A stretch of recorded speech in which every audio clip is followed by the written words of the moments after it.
Բանակում արմատական բարեփոխումների, համապարփակ պաշտպանության և անվտանգության համակարգի ներդրման կարևորության մասին շատ են խոսել։ Ավաղ այս համակարգի ներդրումը 2 տարի առաջ կարևորող իշխանությունը ընտրեց բարեփոխումների այլ ճանապարհ։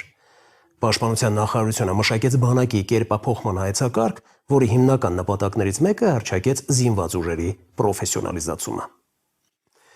Հայեցակարգում նշվում է, որ ի հաշիվ պայմանագրային զինծառայողների թվի ավելացման պարտադիր զինծառայության ժամկետը կրճատվելու է, բայց շարքային կազմի համար սահմանվելու է պարտադիր պատրաստության ժամկետ 6 ամիս, որից 4,5 ամիսը տեսական, 1,5 ամիսը գործնական պատրաստության համար։ Այստեղ կանգ առնենք։ Օրերս կառավարությունը հավանություն տվեց մի օրինագծի, ըստ որի 24 միլիոն դրամ վճարելով կարելի է 1 ամիս ծառայել։ Հարց է առաջանում, բա ուր մնաց պարտադիր պատրաստության 6 ամիսը։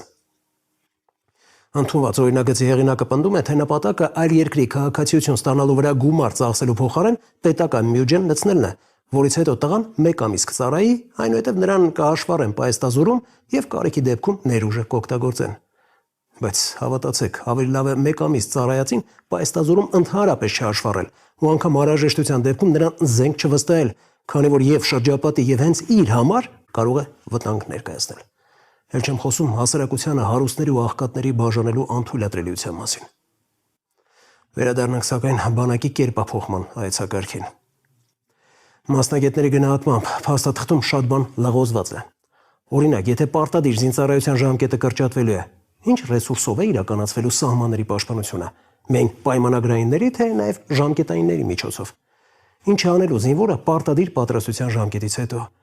Պայեստազորը իրական պատրաստություն անցնելու է, թե էլի 25-օրյա ձևական հավաքներին է մասնակցելու։ Ոմանք կարող են մեզ մեղադրել բանակի խնդիրները հրապարակայնորեն քննարկելու համար, բայց կարծում եմ միայն այս կերպ է հնարավոր հասնել իրական խնդիրները գույքագրելուն և դրանց իրական լուծումները գտնելուն։ Սուր թեմայի տաղավարում նշված հարցերը քննարկել ենք անվտանգության ռազմական հարցերի փորձագետ Հայկ Նահապետյանի հետ։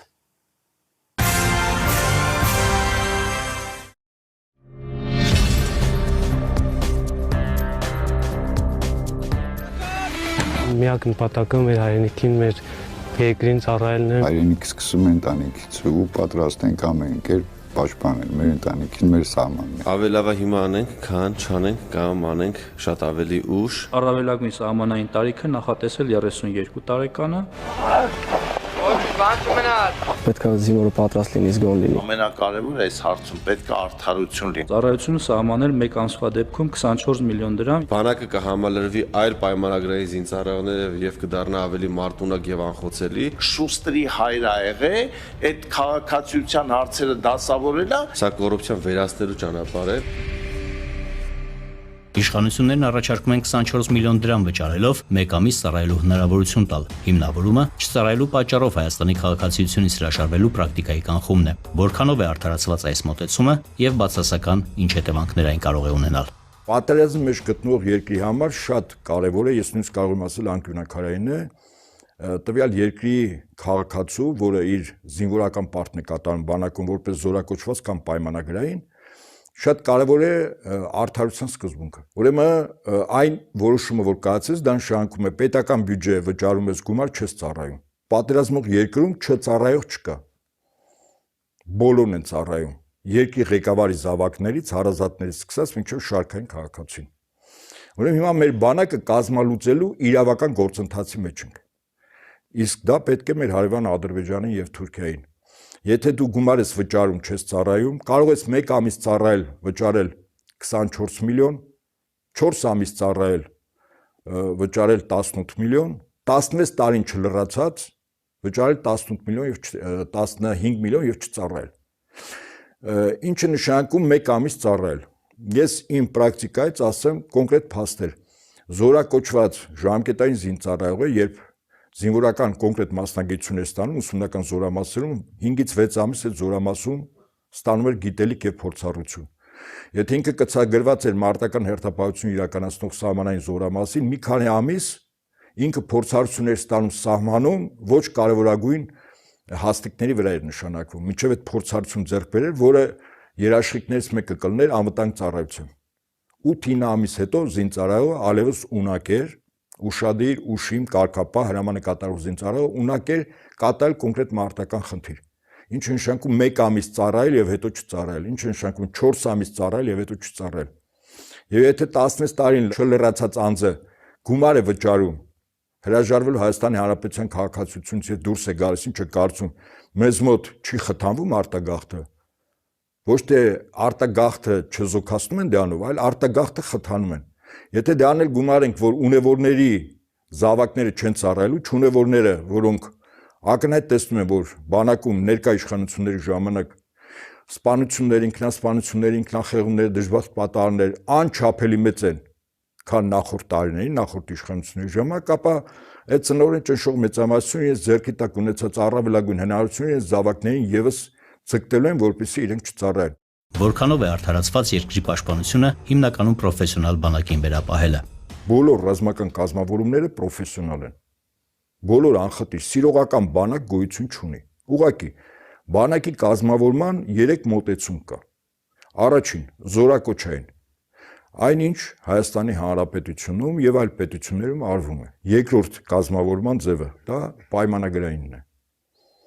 Պայմանագրայինները երկրի քաղաքացիները, տվյալ երկրի քաղաքացիները, իսկ ներկա պայմաններում նաեւ միգուցե այլ երկրի քաղաքացիներ անհատապես պայմանագիր են կնքում պետական այդ հաստատության հետ, որի անունը կամ պաշտպանության նախարարությունն է, կամ այլ երկրներում այլ անվանումներ, օրինակ Իսրայելում պաշտպանական բանակ է կոչվում, հա։ Կնքում են պայմանագիր որոշակի զինվորական մասնագիտություններով ծառայելու համար։ Ընդ որում այդ անձնակազմը բավականին բարձր դրամական բավարարում են ստանում սոցիալական լուրջ փաթեթ, այսինքն իրենց մոտիվացիան բացի իրենց մասնագիտական ունակությունները կիրառելուց նաև նյութական շահագրգռվածություն է եւ կա բանակի կազմավորման երրորդ ձևը դա վարձու բանակն է։ Անհիշելի ժամանակներից վարձու բանակներ եղել են։ Հիմա այդ վարձու բանակներ ունեն հետեւյալ անվանումը մասնավոր ռազմական կազմավորումներ կամ ավելի շուտ ընդունված է ռուսերենով частные военные компании։ Եվ այդ մասնավոր բանակները կոնկրետ մարտական խնդիր են կատարում հստակ գումարի դիմաց։ Երկրներ կան, որ իմ նշած առաջին 2 մոտեցումներ է բանակը կազմում։ Օրինակ, մեզ համար շատ կարևոր է ուսումնասիրել եւ գնահատել Իսրայելի բանակը, որտեվ շատ պարամետրերով մենք մոտ ենք Իսրայելին եւ իր հարևանների տրամադրվածության Պաշտպանության նախարարության կազմած բանակի կերպափոխման հայեցակարգը իրագործելու դեպքում արդյոք կլուծվի անվտանգային արդի մարտահրավերներին դիմակայելու խնդիրը։ Սովորաբար այն գնահատվում է համատեկանության մեջ։ Ասենք նայում ես մեր նման երկրներին, որոնք շրջապատված են ոչ բարեկամ երկրներով, եւ ըստ այդմ քո երկրի քաղաքական ղեկավարությունը կոնկրետ խնդիր է դնում ռազմական ղեկավարության առաջ։ Երկիրը բերել պոտենցիալ պաշտպանունակ վիճակի, կախված մարտահրավերների տեսակից ու քանակից, որոնց մի մասը արդեն իսկ Հայաստանի համար սպառնալիք է, ըստ այդմ է որոշում բանակի կառուցվածքը, անձնակազմի քանակը, զինատեսակները, բանակի զինանձնակազմի մոտիվացիան, զորակոչման տարեթիվը, պայմանագրայինների տրվող սոցիալական ապահովության փաթեթը, հա։ Այնինչ այն իրավական ակտերը, որ ընդունվում է, նախ մշակողները առանձնապես չեն փայլում իրենց ռազմական եւ անվտանգային բարձր գիտելիքներով, փորձառությամբ չեն փայլում, ասենք մոտավորապես շրջանակը հայտնի է ովքեր են, հա, մշակում։ Պաշտպանության նախարարությունը ծրագրում է բանակի բարեփոխումներն իրականացնել մինչև 2035 թվականը, անվտանգային ներկա մարտահրավերները հաշվի առնելով, ինչը անհրաժեշտ անել առաջիկա 1-2 տարում։ Հետաքրքիր է, որ իրենք մինչև 35 թվական, այսինքն որոշակի առումով ռազմավարական կտրվածքով են մշակումներ անում։ Ես համակարծիք չեմ,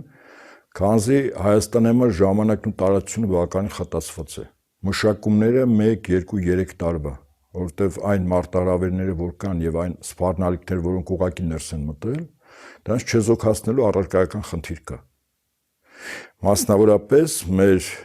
հարևան Ադրբեջանի Հանրապետության հավակնությունները մինչև Երևան մայրաքաղաք է հասնում։ Ադրբեջանը պարբերաբար կրակում է սահմանին, Հայաստանին տարատեսակ պահանջներ ներկայացնում։ Ադրբեջանը հոգեբանական պատերազմ է վարում։ Առաջին հերթին այո հոգեբանական, առայս որ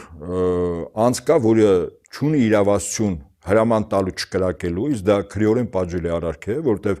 սահմանում մարտական հերթապահություն իրականացնող զինծառայողը իրականացնում է սահմանի պահպանությունը։ Եթե հակառակորդի ագրեսիա գնահատվում, ասենք մարտական հենակետի ավագը, որը կարող է կոչումով սերժանտ լինել, ինքը տեղում որոշում է կայացնում, վերադասին ուղղակի իրազեկում է, որոշում է կայացնում պատասխան կրակով հակառակորդի կամ կրակակետը լրացնել կամ առաջխաղացումը կասեցնել։ Այստեղից շատ բարձ հետևություն, որ եթե նման հրաման է տալիս չկրակելու, շփման գծի բնակավայրերի մեր երկրի քաղաքացիները անպաշտպանվածության զգացողություն ունեն։ Եթե դրան էլ ավելացնենք, որ հակառակորդը այլևս թիրախային կրակում է շենքերի վրա, տների վրա, առայժմ մարդկանց չի խփում, սա արկա է հոգեբանական լրջագույն ճնշում։ Առաջին, երկրորդ, այդ գյուղերը աստիճանաբար դատարկվելու են, ինչու, որտեղ գյուղացին իր ընտանիքի կարիքը հոգում է գյուղ նշանակության հողատարածքների աշխատելով եւ անասնապահությամբ։ Եթե հակառակորդը 24 ժամվա ռեժիմով կրակում այն չկարծում, քանի գյուղացի այդ կրակի երաշտության ներքո կկատարի գյուղատնտեսական նշանակություն ունեցող աշխատանքներ։ Որքանով է հավանական Ադրբեջանի հարձակումը եւ ինչ է անհրաժեշտ անել այն կանխելու համար։ Շատ մեծ հավանականություն կա, բայց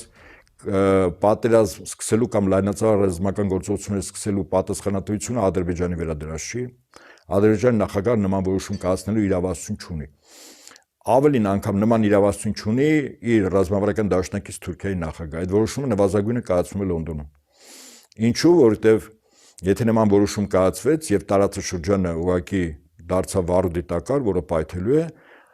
հիմնական թիրախը ոչ թե Հայաստանն է, Հայաստանը տարածք եւ գործիք է, դա Ռուսաստանն է։ Ռուսաստանի համար երկրորդ ճակատ բացելու նպատակ է հետապնդում։ Թուրքիան բրիտանա-թուրքական մեծ թուրան պրոյեկտի շոկ է քաշն է եւ անհրաժեշտության դեպքում եթե ռազմական գործողությունները սկսեն, ապա առաջին կայծը կարծում եմ սկզբունքորեն կարող է տրվել Հարավային Կովկասով Հայաստանի եւ Ադրբեջանի սահմանին, եւ որի համար Ադրբեջանը տարեկան 44 օրից հետո 10 եւ ավել ռազմական լուրջ զորավարություններ անցկացնում ոչ միայն ներքին, այլև իր դաշնակից երկրների հետ։ Ինչա պետք անել։ Խոչընդոտները վերացնել երկրին տոտալ ինքնապաշտպանության բերելու։ Այսօր մեկ խոչընդոտ կա։ Նրանք, ովքեր որոշումներ են կայացնում եւ որոշումների կայացման արդյունքում մենք կրում ենք պարտություններ։ Ժամ առաջ իրենց պարտականությունները պետք է չկատարեն։ Կատարեն նրանք, ովքեր մասնագետ են, ովքեր ունեն անցած ճանապարհ, հեղինակություն, փորձառություն եւ ամենակարևորը նվիրվածություն։